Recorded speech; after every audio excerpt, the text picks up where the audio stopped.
नमस्कार, आप सभी दर्शकों का हार्दिक स्वागत है हमारे विशेष कार्यक्रम कृषि दर्शन में, जो समर्पित है हमारे किसान भाइयों और बहनों की समृद्धि, विकास और आधुनिक खेती की ओर बढ़ते हर कदम को। इस मंच के माध्यम से हम लाते हैं खेती से जुड़ी जरूरी खबरें, मंडी के ताज़ा भाव, मौसम का हाल, नई तकनीकों की जानकारी, विशेषज्ञों की सलाह और साथ ही प्रेरणादायक कहानियां भी।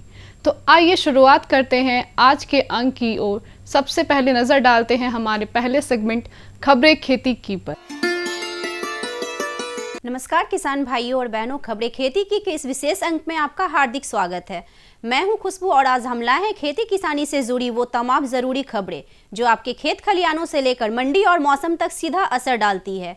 आज के इस अंक में हम जानेंगे उन्नत सेम की खेती का सही समय और प्रमुख किस्में, ठंड में मौसम में पुआल मल्चिंग की तकनीक, पावर टिलर मशीन के लाभ, वैशाली में आलू बीज वितरण और पोटैटो प्लांटर तकनीक तथा एक प्रगतिशील किसान की सफलता की कहानी। इसके साथ ही जानेंगे मंडियों के ताज़ा भाव, मौसम का हाल भी। तो चलिए सबसे पहले नजर डालते हैं आज के मुख्य समाचारों पर। जुलाई अगस्त उन्नत सेम की खेती का सबसे उपयुक्त समय, जनवरी फरवरी में भी बुवाई संभव। ठंड के मौसम में पुआल मल्चिंग से पानी की बचत, खरपतवार नियंत्रण और मिट्टी की गुणवत्ता में सुधार। पावर टिलर मशीन से समय और श्रम की बचत, उत्पादन में बढ़ोतरी। वैशाली के हरियरपुर कृषि विज्ञान केंद्र द्वारा किसानों को निःशुल्क आलू बीज और पोटैटो प्लांटर तकनीक का प्रशिक्षण। वैशाली जिले के हरियरपुर कृषि विज्ञान केंद्र ने इस वर्ष किसानों की आय बढ़ाने के लिए निःशुल्क आलू बीज वितरण की योजना शुरू की है। केंद्र किसानों को पोटैटो प्लांटर मशीन से आलू उत्पादन का प्रशिक्षण दे रहा है। इससे किसान भारतीय कृषि अनुसंधान परिषद की नई किस्मों का प्रयोग के तौर पर लगा रहे हैं। वैज्ञानिकों की टीम फसल की निगरानी कर रही है और नियमित रूप से किसानों को रोग प्रतिबंधन, सिंचाई और उर्वरक प्रयोग का सलाह दिया जा रहा है। केंद्र से निःशुल्क आलू बीज मिलने से फसल लगाना आसान होता है। रोग कीट प्रबंधन की जानकारी भी समय पर मिल जाती है। प्रधानमंत्री किसान सम्मान योजना का लाभ भी हमें मिल रहा है, जिससे आय बढ़ रही है। सम्मान योजना का लाभ भी मिलता है और आलू लेने आए हैं, हमको 50 किलो आलू मिला है कृषि विज्ञान केंद्र से फ्री में। यहाँ से हम लोग को फ्री में आलू का बीज मिला है और समय समय पर हर चीज़ का बीज उपलब्ध रहता है, मिलता है। हम लोग इन कृषि विज्ञान केंद्र का विशेष लाभ लेते हैं। कृषि विज्ञान केंद्र से हमें नियमित प्रशिक्षण मिलता है। कीटनाशक का कितना प्रयोग करना है, कब करना है, ये सारी जानकारी उपलब्ध होती है। कई बार अचानक कीट प्रकोप हो गए तो केंद्र तुरंत समाधान बताता है। वर्तमान समय में खेती चुनौतीपूर्ण है, लेकिन हमारा केंद्र किसानों की मदद के लिए लगातार सक्रिय है। ICAR की सभी नई तकनीकें और कृषि संबंधी जानकारियां प्रशिक्षण के माध्यम से किसानों तक पहुंचाई जा रही है। अभी जो किसानों को हम लोग आलू देते हैं वो रहता है ICAR, जो भारतीय कृषि अनुसंधान परिषद जो ICAR है, उसका जो प्रोजेक्ट होता है उसमें जो यूनिवर्सिटी या किसी रिसर्च इंस्टीट्यूशन की जो वैरायटी है या कोई टेक्नोलॉजी है वो जो रिलीज होती है, उस टेक्नोलॉजी को हम लोग प्रशिक्षण में देते हैं किसानों के बीच में। तो ये जो पोटैटो प्लांटर मशीन है उससे बुआई के लिए उनको आलू उपलब्ध कराया गया है।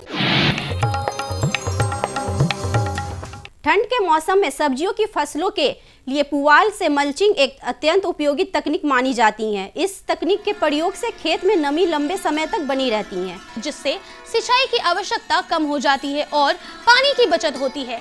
ठंड के मौसम में मल्चिंग करने से मिट्टी का कटाव भी कम होता है और मिट्टी की संरचना में सुधार आता है, जिससे फसल की जड़ें मजबूत बनती हैं।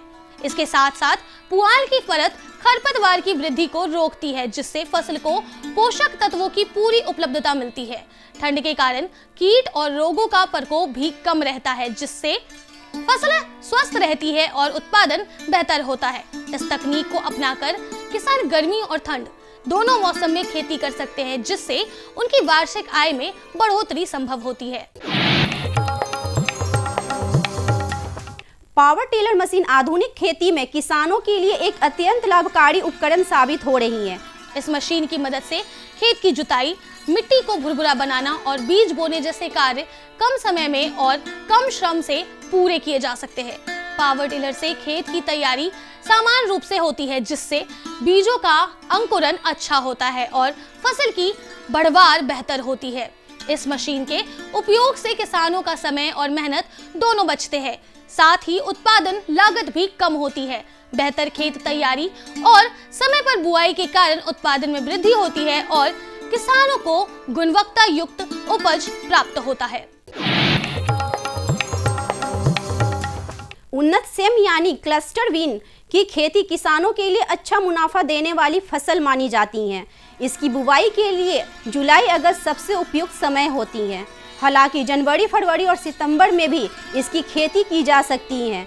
अच्छी जल निकासी वाली मिट्टी में उठी हुई मेड़ या क्वारियां बनाकर खेती करने से बेहतर परिणाम मिलते हैं। जवाहर सेम 53, कोयम्बटूर 2, प्रभा अरुण और HD 315 जैसी उन्नत किस्में अधिक उपज देने के साथ साथ रोग प्रतिरोधी भी हैं। बीज को फंडिसाइड से उपचारित कर अक्टूबर-नवंबर में बुवाई करने से किसान बेहतर गुणवत्ता की फसल प्राप्त कर सकते हैं और बाजार में अच्छे दाम हासिल कर सकते हैं।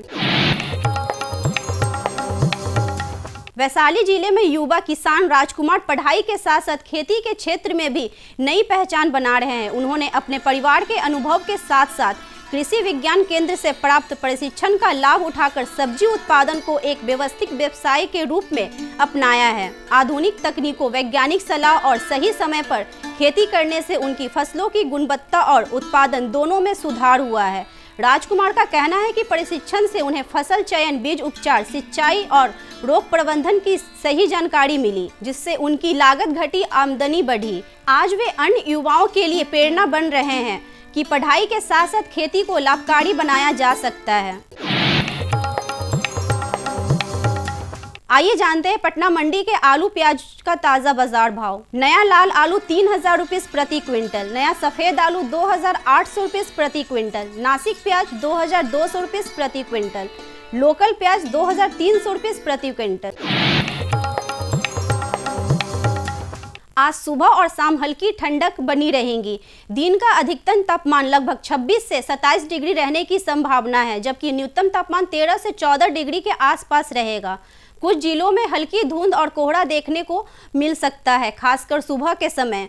हवा की गति समान रहेगी, जिससे मौसम शुष्क बना रहेगा। किसानों को सलाह है कि ठंड बढ़ने की स्थिति में सब्जी फसलों पर हल्की सिंचाई करें और नवीन पौधे को पाला सुरक्षा दे दें। गेहूं की फसल में भी नमी संरक्षण के लिए सिंचाई का समय ध्यान से तय करें।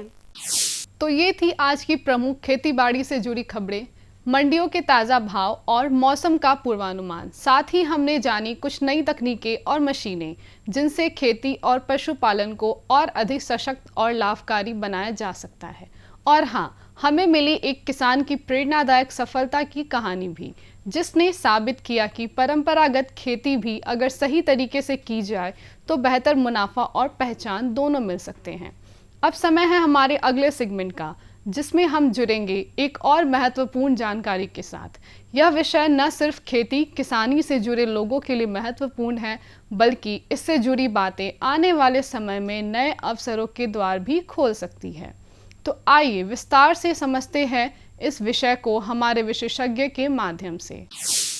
नमस्कार दर्शकों, मैं अर्पिता स्नेह आप सभी का बहुत बहुत स्वागत करती हूँ आर्थिक समृद्धि के उद्देश्य को समर्पित हमारे लोकप्रिय कार्यक्रम कृषि दर्शन में।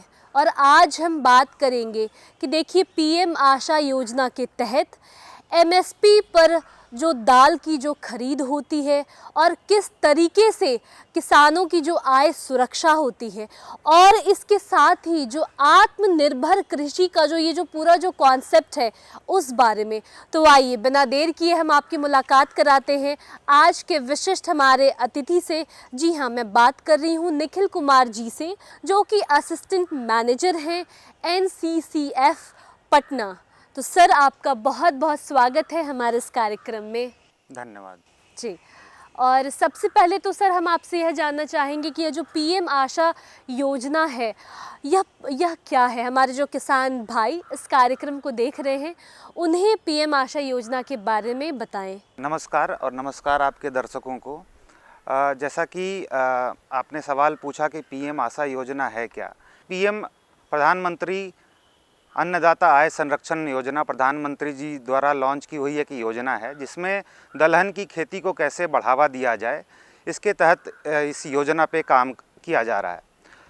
इसके अंतर्गत एक प्राइस सपोर्ट स्कीम जिसको बोलते हैं PSS, उसमें हम PSS स्कीम के तहत जितने भी किसान हैं उन किसानों की उपज को, स्पेशली जो दलहन की खेती वाले किसान हैं, जो दलहन की किस्मों में जैसे अरहर हो गया, आपका मसूर, तुअर, उड़द, मूंग, इस तरह की खेती करने वाले जो किसान हैं उनको MSP पर उनकी उपज की खरीदी की जा सके।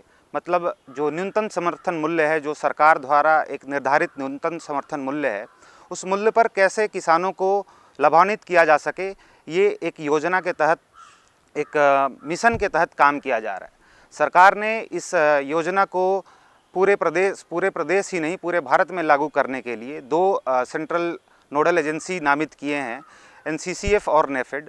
अच्छा, देखिए आप कितनी बड़ी जानकारी दे रहे हैं PM आशा योजना के बारे में, और हम लोग बात कर रहे हैं आत्मनिर्भर भारत की, कि किस तरीके से जो कृषि की जो हमारी जो दशा और जो हमारा जो कृषि निर्देश होना चाहिए वो कितना डिपेंडेंट होना चाहिए, कितना सेल्फ डिपेंडेंट होना चाहिए और कितना आत्मनिर्भर होना चाहिए। देखिए इसी में एक सवाल आ रहा है निखिल जी, कि इससे जो किसानों की जो आय होती है उसको हम लोग किस तरीके से बेधड़क सुनिश्चित कर सकते हैं, किसानों की जो आय सुरक्षा है उसके बारे में आप हमारे दर्शकों को जानकारी दें। जी बिल्कुल, जैसा कि मैंने पहले बताया कि प्रधानमंत्री जी द्वारा एक योजना की शुरुआत की गई, जिसमें आत्मनिर्भरता कृषि के तहत इस योजना को लागू करने की एक दिशा प्रारूप तय किया गया, जिसमें जो दलहन की खेती वाले किसान हैं उनको कैसे ज़्यादा से ज़्यादा लाभान्वित किया जा सके, इस विषय पे ज़्यादा जोर दिया गया।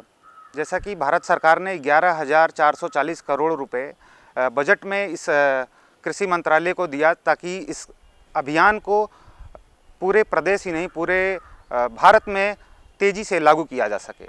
और भारत सरकार की दोनों केंद्रीय नोडल एजेंसी जो हैं NCCF और NAFED, दोनों युद्ध स्तर पे काम कर रही है। अगर हम बात करें बिहार के किसानों के बारे में, तो बिहार में अभी तक दलहन की खरीदी जो है किसी भी सरकारी संस्थाओं के द्वारा नहीं की जाती थी।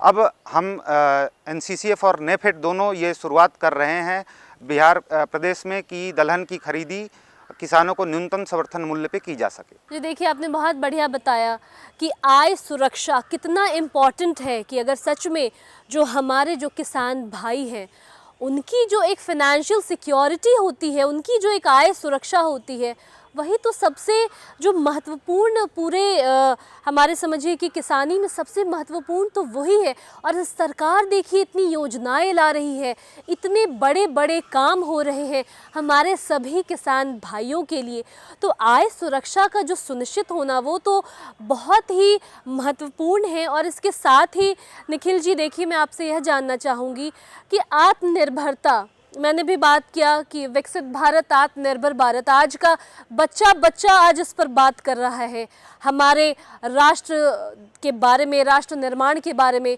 तो ये जो किसानों की जो आत्मनिर्भरता है उस बारे में आपकी क्या राय है? जी बिल्कुल, जैसा कि आपने पूछा कि आत्मनिर्भर कृषि का क्या मायने हुआ और किसानों के लिए ये क्या लाभदायक है, तो मैं आपको बता दूं, जैसा कि मैं पहले बता भी चुका कि आत्मनिर्भरता कृषि जो ये हमारी योजना है, ये दलहन को केंद्रित करके है, जिसमें हम दलहन जो किसान हैं, जो स्पेशली उन किसानों की बात कर रहे हैं जो दलहन की खेती कर रहे हैं, वो ज़्यादा से ज़्यादा उस खेती को करें और सरकार उनके उपज को खरीद लेगी, जिससे उनके सेल्फ सफिशिएंट जो किसान हैं इनकम के मामले में वो हो सकेंगे। अगर हम बात करें जो किसान दलहन की खेती पहले करते थे, आज के परिप्रेक्ष्य में देखें तो वो बहुत सारे किसान दलहन की खेती को छोड़ चुके हैं, क्योंकि उनको मार्केट रेट उनका नहीं था। जैसे अगर हम बात कर लें तुअर की, अगर बात कर लें मसूर की, तो मार्केट में वो रेट उन किसानों को, बिचौलिए बहुत ऐसे हैं कि जिसके वजह से किसानों को सही दाम नहीं मिल पाता। तो भारत सरकार की एजेंसी NCCF जैसी एजेंसी उसमें किसानों की मदद ये करेगी कि उनके डायरेक्ट प्रोक्योरमेंट सेंटर बना के उनसे खरीदी करने का सुनिश्चित करेगी, जिससे किसानों को डायरेक्ट बेनिफिट ट्रांसफ़र से लाभ हो सकेगा और न्यूनतम समर्थन मूल्य का लाभ ले सकेंगे किसान। अगर हम देखें इसके साथ ही कि दलहन की खेती का जो रकबा है वो पिछले 2-3 सालों में बढ़ा भी है।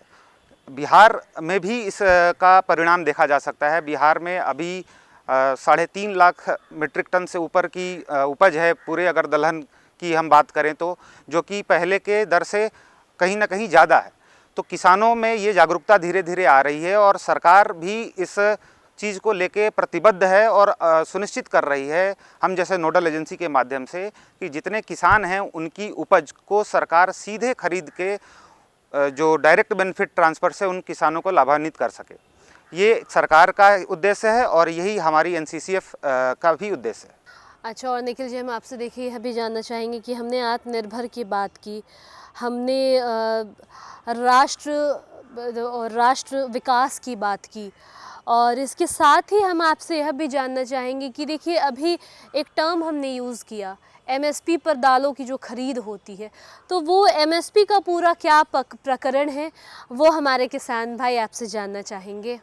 जी बिल्कुल, जैसा कि MSP का मतलब होता है न्यूनतम समर्थन मूल्य, और भारत सरकार ने मैंडेट दे रखा है 22 फसलों के लिए MSP पे खरीद के लिए, मतलब न्यूनतम समर्थन मूल्य पे खरीद के लिए 22 ऐसे फसल हैं जिसमें 14 खरीफ सीजन के हैं, 6 रबी सीजन के और 2 कमर्शियल क्रॉप हैं।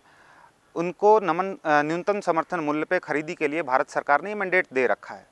हमारे प्रदेश में भी न्यूनतम समर्थन मूल्य पे सरकार खरीदी करती है। ज़्यादातर खरीदी इसमें धान की होती है, लेकिन भारत सरकार की पहल से इस साल से हम देखेंगे जो RMS रबी मार्केटिंग सीजन 2025-26 से जो भारत सरकार की एजेंसी NCCF जैसी एजेंसी प्रदेश में दलहन की भी खरीदी न्यूनतम समर्थन मूल्य पे करने जा रही है, जिससे किसानों को सीधा लाभ पहुंचेगा और उनके खाते में न्यूनतम समर्थन मूल्य की राशि सीधा उनके DBT मतलब डायरेक्ट बेनिफिट ट्रांसफ़र के थ्रू उनके खातों में सुनिश्चित की जाएगी। तो न्यूनतम समर्थन मूल्य पे ये खरीदी दलहन की हमारे प्रदेश में ही नहीं, आज NCCF कई एक सारे प्रदेश भारत में कई एक सारे प्रदेशों में ऑलरेडी कर रही है। पिछले साल भी हमने किया और बिहार सरकार में हमने पिछले साल भी इस पहल के लिए कई एक सारे मीटिंग्स किए थे और सरकार से भी पॉजिटिव अप्रोच था। तो इस साल से हमारा प्रयास रहेगा कि हम ज़्यादा से ज़्यादा किसानों तक पहुंच पाएँ और ज़्यादा से ज़्यादा किसानों की दलहनी फसल को हम सीधे सीधे खरीद पाएँ और उनके न्यूनतम समर्थन मूल्य से लाभान्वित कर सकें। सर, आप हमारे कार्यक्रम में आए, अपना कीमती वक्त दिया, इसके लिए आपका बहुत बहुत धन्यवाद। तो दर्शकों, इस तरीके से हमने निखिल कुमार जी से, जो कि हमारे विशिष्ट अतिथि थे, एक्सपर्ट थे, हमने जाना और समझा कि किस तरीके से जो PM आशा योजना के तहत जो MSP पर जो दालों की जो खरीद होती है उस बारे में हमने कई तरह की नई नई जानकारियाँ ली और किस तरीके से जो कृषि की जो आत्मनिर्भरता होनी चाहिए उस पर भी हमने बातचीत की। उम्मीद है कि ये जो सारी जो हमारी जो बातचीत थी आपके लिए लाभकारी रही होगी। तो फिर मिलेंगे अगले कार्यक्रम में एक नए विषय और विशेषज्ञ के साथ। तब तक के लिए मुझे ही दीजिए इजाज़त और आप देखते रहें हमारा DD बिहार। नमस्कार।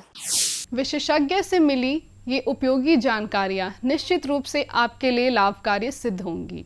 अब समय है एक छोटे से विराम का, आप कहीं जाइएगा मत, क्योंकि ब्रेक के बाद हम लौटेंगे और भी रोचक और उपयोगी जानकारी के साथ।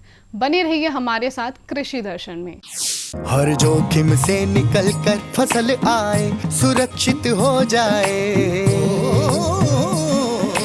फसल बीमा से हर किसान अब आत्मनिर्भर हो जाए। अब सूखा पड़े या बाढ़ आ जाए कोई डर नहीं, अब ओले पड़े या कीट पतंगे फसल खा जाए कोई फिक्र नहीं। अब कैसी भी आपदा हमारी फसल पे आ जाए, क्षति होने पर हमारे दावों का उचित भुगतान मिलता है, क्योंकि हमने लिया है प्रधानमंत्री फसल बीमा। बुआई से फसल कटाई तक हर जोखिम का दावा, न्यूनतम प्रीमियम पर अधिकतम भुगतान का वादा। योजना से हर साल जुड़ रहे हैं 5 करोड़ से ज्यादा किसान। अब आपकी है बारी। नजदीकी कृषि कार्यालय, सहकारी समिति, बैंक शाखा, अधिकृत बीमा कंपनी या जन सेवा केंद्र में स्वेच्छा से करा सकते हैं पंजीकरण। फसल बीमा पोर्टल या फसल बीमा ऐप द्वारा भी किया जा सकता है पंजीकरण। प्रधानमंत्री फसल बीमा योजना, आपकी फसलों का संपूर्ण सुरक्षा कवच। कृषि एवं किसान कल्याण मंत्रालय, भारत सरकार। ब्रेक के बाद एक बार फिर से स्वागत है आपका हमारे खास कार्यक्रम कृषि दर्शन में। अब पेश है हमारा अगला सेगमेंट, एक संक्षिप्त लेकिन ज्ञानवर्धक फीचर फिल्म, जिसमें हम देखेंगे खेती से जुड़ी महत्वपूर्ण विषय पर एक रोचक प्रस्तुति। तो आइए देखते हैं आज की यह विशेष फिल्म। किसानों के चेहरे पर खुशहाली, हर खेत को मिल रहा है पानी। ये है न्यू इंडिया की कहानी। फसलों की भरपूर पैदावार के लिए बीज और खाद के साथ साथ जल एक महत्वपूर्ण कारक है। पानी की बचत न केवल मिट्टी के स्वास्थ्य में सुधार करती है, बल्कि उत्पादकता बढ़ाने और पर्यावरणीय लाभ प्रदान करने में भी मदद करती है।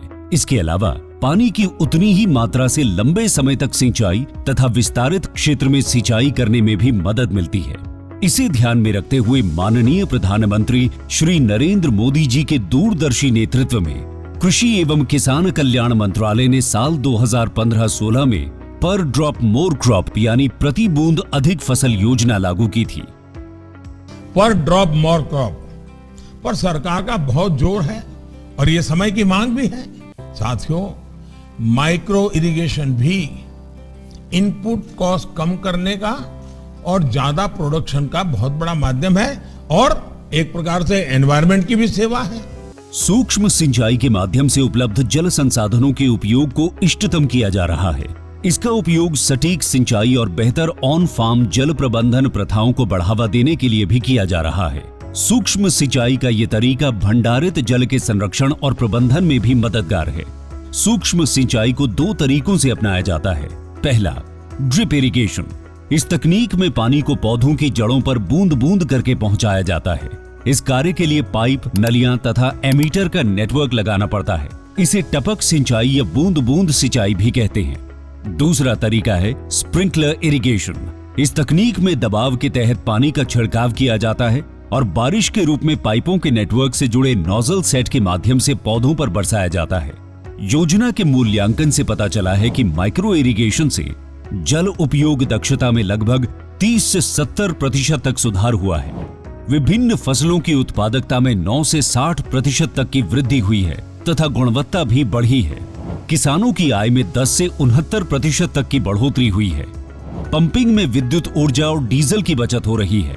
साथ ही इससे ग्रामीण क्षेत्र में रोजगार के अवसर भी उत्पन्न होते हैं। पर ड्रॉप मोर क्रॉप यानी प्रति बूंद अधिक फसल के तहत ड्रिप और स्प्रिंकलर सिस्टम के लिए सरकार छोटे और सीमांत किसानों को 55% और अन्य किसानों के लिए 45% की सहायता प्रदान करती है। इसके अलावा कुछ राज्य सूक्ष्म सिंचाई को प्रोत्साहित करने के लिए किसानों को अतिरिक्त सब्सिडी भी प्रदान करती है। इसे लगाने के लिए एक लाभार्थी को अधिकतम 5 हेक्टेयर क्षेत्र में सूक्ष्म सिंचाई हेतु सहायता मिलती है।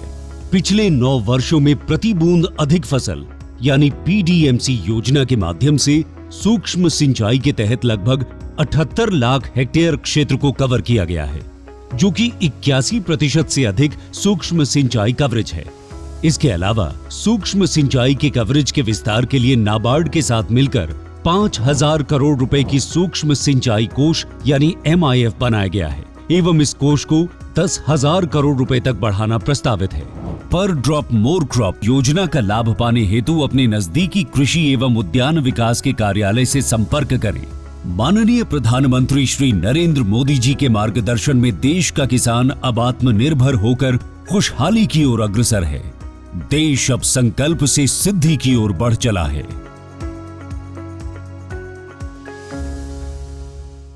तो दर्शकों, यही था कृषि दर्शन का आज का अंक, जहां हमने जानी खेती से जुड़ी अहम खबरें, मिले विशेषज्ञ की सलाह, देखी आधुनिक तकनीक और उपकरणों की जानकारी और सुनी एक प्रेरणादायक सफलता की कहानी।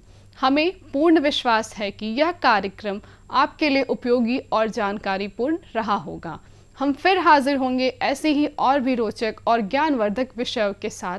तब तक आप स्वस्थ रहें, खुशहाल रहें और खेती के क्षेत्र में लगातार आगे बढ़ते रहें। नमस्कार। हमारा पता है कृषि दर्शन, कमरा नंबर 203 द्वारा केंद्र निदेशक, दूरदर्शन केंद्र पटना, फ्रेजर रोड, पटना। आप हमसे ईमेल के माध्यम से भी संपर्क कर सकते हैं। हमारा ईमेल है directorddkpatna@gmail.com या kddkpatna@gmail.com।